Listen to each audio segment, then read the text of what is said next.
on camera. So one of them certainly is sharing out the questions, or what we call the guiding questions beforehand, so that people understand that these are the questions they're going to ask. They're laying out the process. And the one thing that we always say is, look, no scripts. This is supposed to be an informal conversation. You are the expert of your experience. So we need to also frame it in a way that celebrates this person, not makes them feel like they have to say something the right way. That this is about, hey, we're here because we want to highlight you because you've just finished a great project, or we want to attract more candidates like you. And I think that gets them really comfortable to know that, they aren't here to perform any differently than just being themselves. And we certainly have a ton of other resources on that. I can go on for days specifically around this topic. But that, I would say, is probably some of the key things that we want to start on first. That's great advice, Elena. Elena, so you're a great public speaker. How important is it for people to practice public speaking?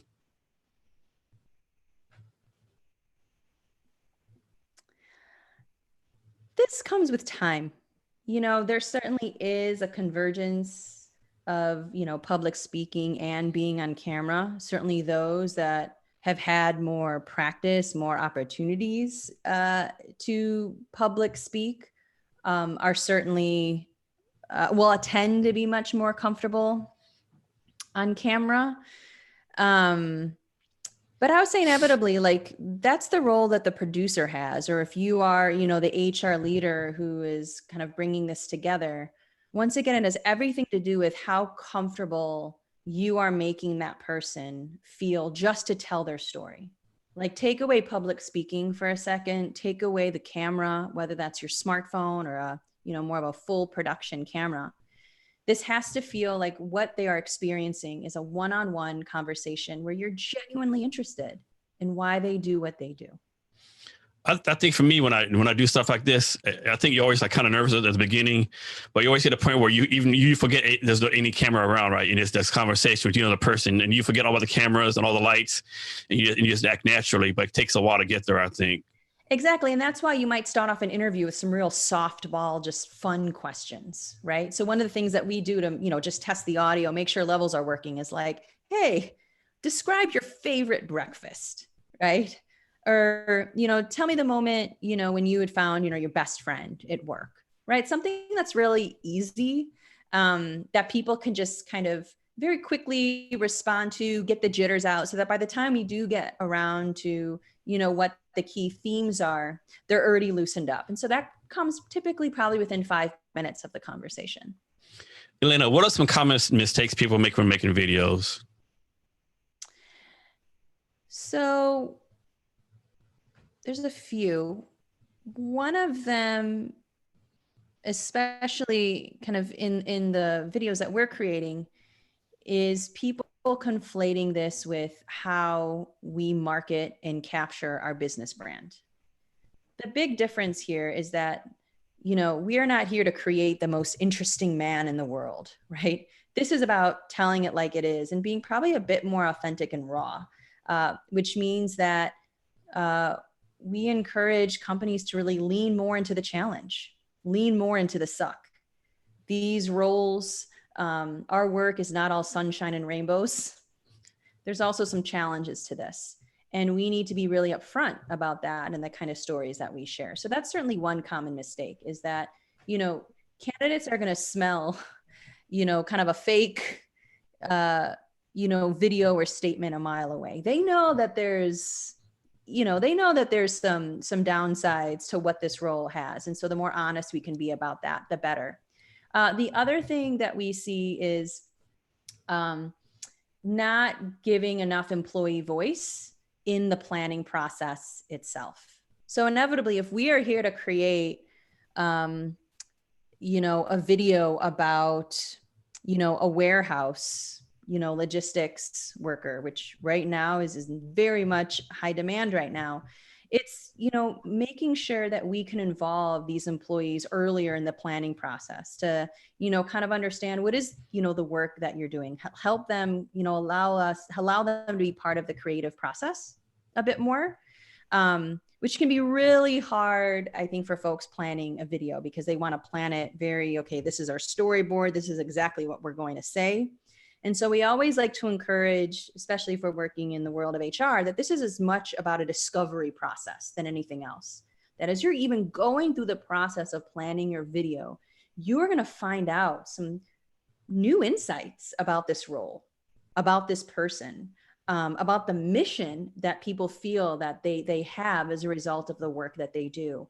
And we just need to embrace that. So in short, it's about expecting surprises and not thinking that everything can be kind of very rigid in planned out. I would say the other mistake that people make is thinking that it has to be a glossy, fancy video, full production. There certainly are, advantages and reasons why, some companies might choose for a more kind of full production look. But again, we all have smartphones in our pockets and we're using this every day. And if we are taking pictures of our dogs, cats, and kids, we can also take videos of our workplace. And so that's something to, it's not necessarily a mistake, but certainly a consideration that HR leaders should have, that this is seen as being more authentic. And so the more that we can democratize the tools and put them in the hands of our employees to tell their own stories, we certainly see that as being really powerful in terms of how we might scale and make video more affordable to do. Elena, so follow up on the everyone has a cell phone. When should you advance from cell phone to like cameras and lighting equipment? When should you make that transition? So it's different for every company. And sometimes it's going to be based on budget. Sometimes it will be based on, the guidelines that marketing might have, which can be very difficult to achieve with someone who, isn't a, professional filmmaker or a producer. So one of the things that, we see when one company might choose more kind of full production, cameras, lights versus smartphones, maybe this is kind of the foundational video. So think about videos that, might be about telling about the mission of your company that just isn't going to change, right? Or the history, the company culture. Some of those are foundational videos that folks typically like to put more investment into, especially because they're going to be sharing externally and sharing much more broadly. And so for some companies, they feel a lot more comfortable with doing that.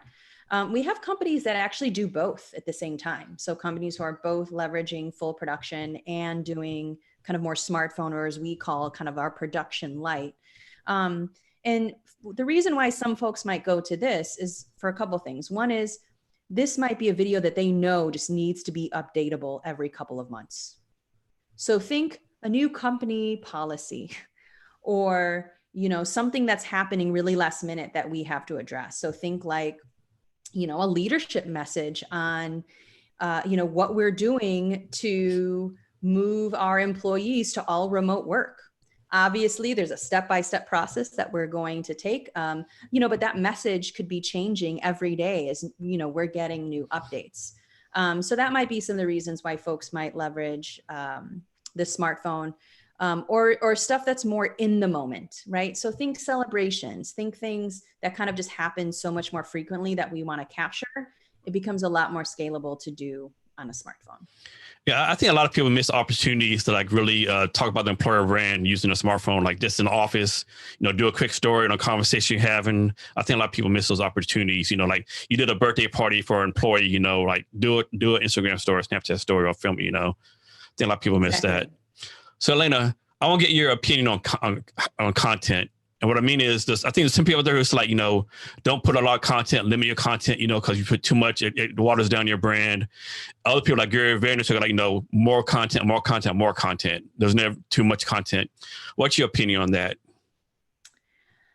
It's never this is not a quantity question. This is about a quality question. If what you're doing is putting out thoughtful and quality content that you've thought about the key messaging and who your target audience is, all means, if you have access to do videos every day, amazing.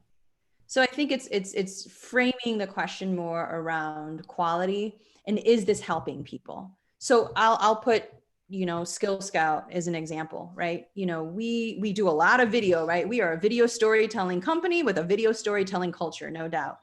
But we try to be pretty, strategic when we're creating our videos, that every video we're putting out is supposed to be helpful, right? If we're putting out a video around, leaders sharing hard news on video, we've done that ourselves, right? And we give ourselves up as an example to show, here's how you can do it too.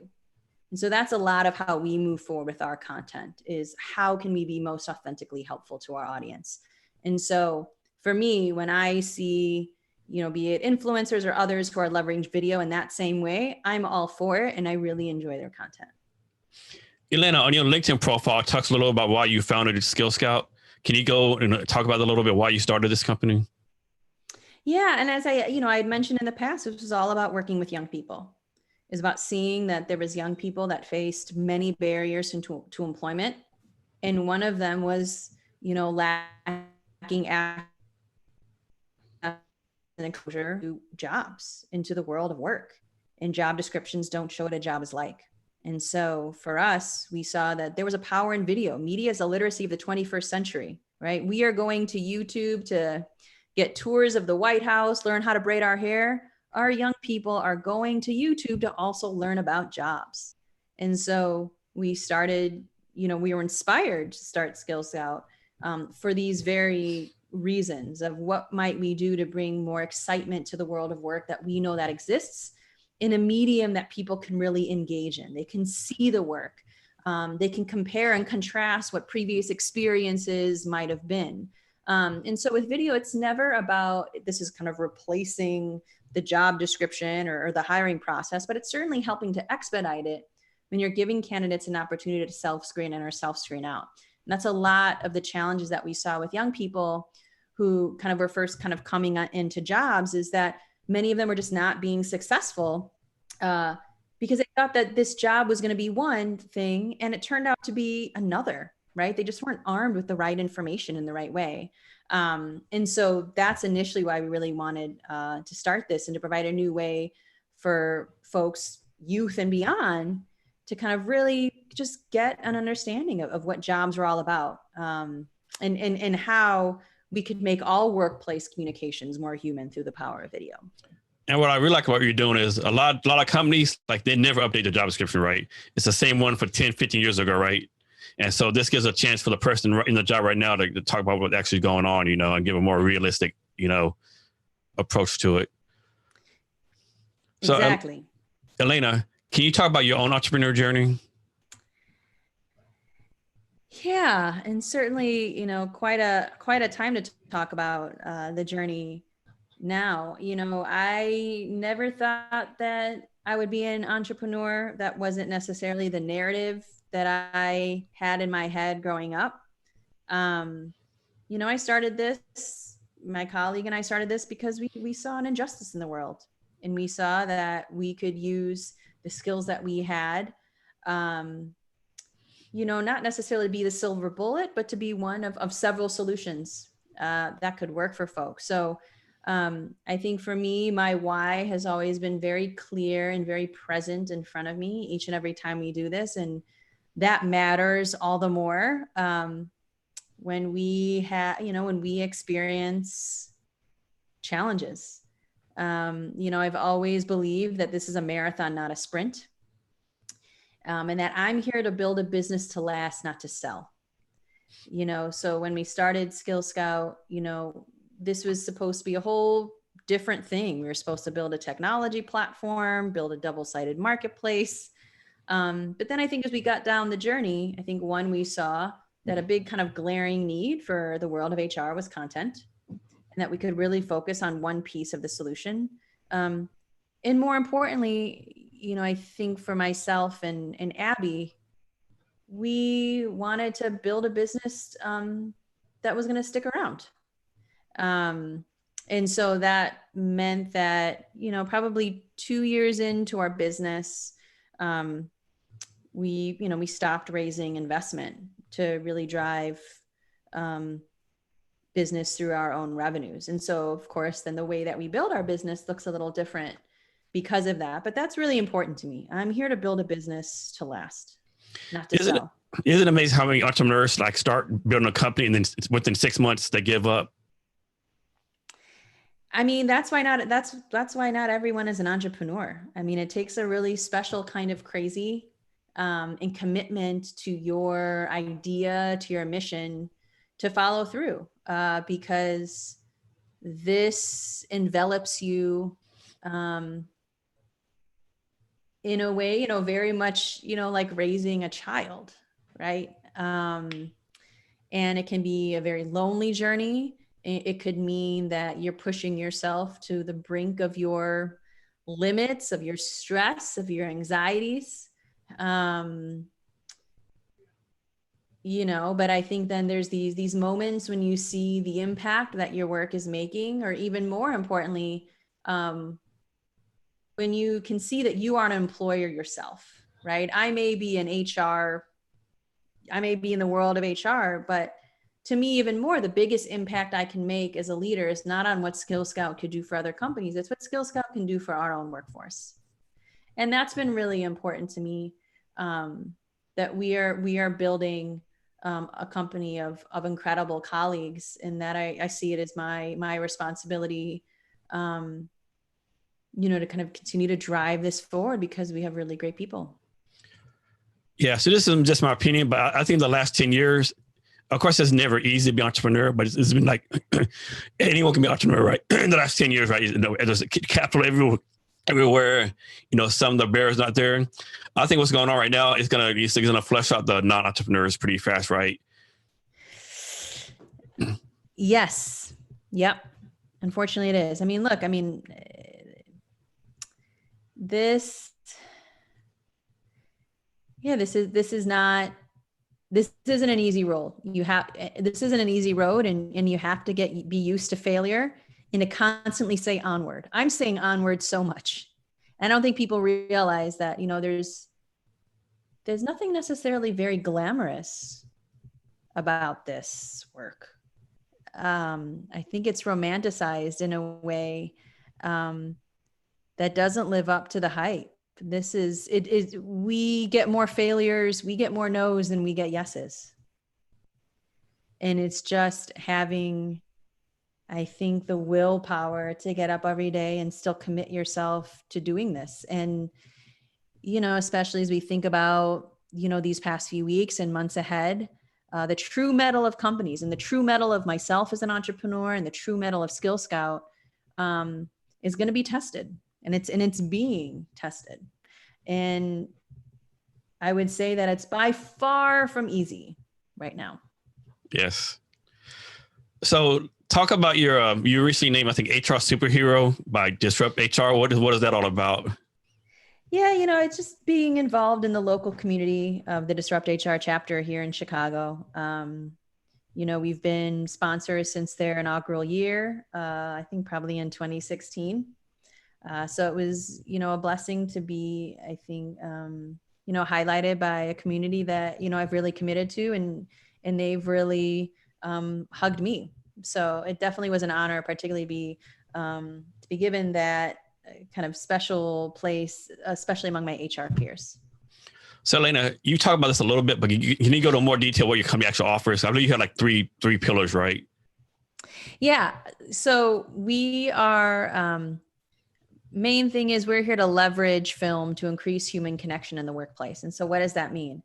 Is that we are a company that's primarily working, with HR leaders, with comms leaders to help tell their stories on video is a way to attract, engage, or hire talent. So that could be a job video, that could be company culture, that could be, content for learning and development, any and all communications that happen in the workplace where we could really add film to increase connection, emotion, or information is the work that we do. And who's your target customers, like mid-sized companies, small companies, tech companies, or it doesn't matter? I mean, it's really spanned the gamut. When we first started, we built this business on the shoulders of small to mid-sized manufacturers in the Midwest. So we know our CNC and CNC machinists and tool and die makers really well. But I've really had the privilege of working with, companies like, Nike, Thermo Fisher, Accenture, Honeywell, many companies, large and small, in all kinds of different industries. And again, I think it gets to your point. Every company has a unique story to tell because of their people. And so regardless of the industry, regardless of the size, we're seeing that everyone sees value in video, and in however you approach video is really what we do to support companies. Elena, so you do a lot of work with HR. Can you talk a little about why HR is important? I mean, our people are the backbone of these companies. And if you as a company see people as your most valuable asset, HR, is in some ways kind of the shepherd of that, which is not just about, sharing, regulations and, every other, compliance things, which is equally important. It's also just making sure that, you have people who spend the majority of their lives at your workplace. And so it's about creating, having a role in fostering a culture where people belong and where people feel celebrated and people are able to really understand and see the meaning of the work that they do every day. That's the role of a really good HR leader. And that's why I know HR professionals come into this industry. And so back to the entrepreneur journey real fast. I think what a lot of people don't realize or don't forget when they start a company. Like suppose you start a company, you build a product, but sooner or longer you're gonna have employees, right? And not only are you responsible for your family and the product, you have like 10 employees, you're responsible for those 10 people and their families, right? And I think a lot of people don't get that. Nope. And I am reminded of that every day. Elena, I understand you have something for our listeners. I do. I do have a blog piece that I'd like to share. If you go to skillscout.com/blog, you'll see kind of our latest pieces that specifically, have relevance to right now, particularly around one about sharing hard news on video and providing some tips that HR can work on either with themselves or with their leaders to share updates that have a more human and emotional tone. Because right now our people not only need information, which is absolutely important, we also need connection and we need assurance. And one of the ways that we can do that when we are not in person is through video. Elena, can you share your social media for both yourself and your company so people can reach out to you? Absolutely. I'm on Twitter. I'm on LinkedIn. Just Elena Valentine. You can look me up and I welcome to connect with you. And for our listeners, we'll have her link to her gift and her social media on our show notes. You can find the show notes at www.cabinetshrblog.com. So Elena, we're coming to the end of our talk. Can you give us any advice on any subject you want to talk about? On any subject I want to talk about. Yeah. One piece of advice that I'm giving myself is, while we are working remotely, while our lives are being uprooted right now, is, finding ways that we can stay creative and grounded. And one of the things that I'm doing every day as someone who, does video, is I'm creating a short video piece every day. I've committed to every time that we are in quarantine to create one short video piece a day. And this isn't necessarily about work. It's just to provide moments of pause for myself and for others if it happens to, strike them. So, I would, kind of at this point tap into what's keeping you creative and what's keeping you grounded as we try to navigate what's happening right now. Elena, thank you for your time today. I really appreciate it. Thank you. And to our listeners, thank you for your time as well. Remember to be great every day. All right, stop recording. Oh, I love that. Be great every day. That's awesome. Yeah. So was that good for you? Yeah, no, I love it. No, thank you so much. It was very, very easy. Cool. So what do you got going on next couple of weeks besides, the self-isolation stuff? Jason, I couldn't even tell you. I Yeah. can't even plan. I can't plan by weeks right now. Yeah. I know what you mean. I can't plan by weeks. This has been the toughest week I've ever had. Yeah. In, you know, we've always, you know, we've certainly had anxieties, you know, when we started the business.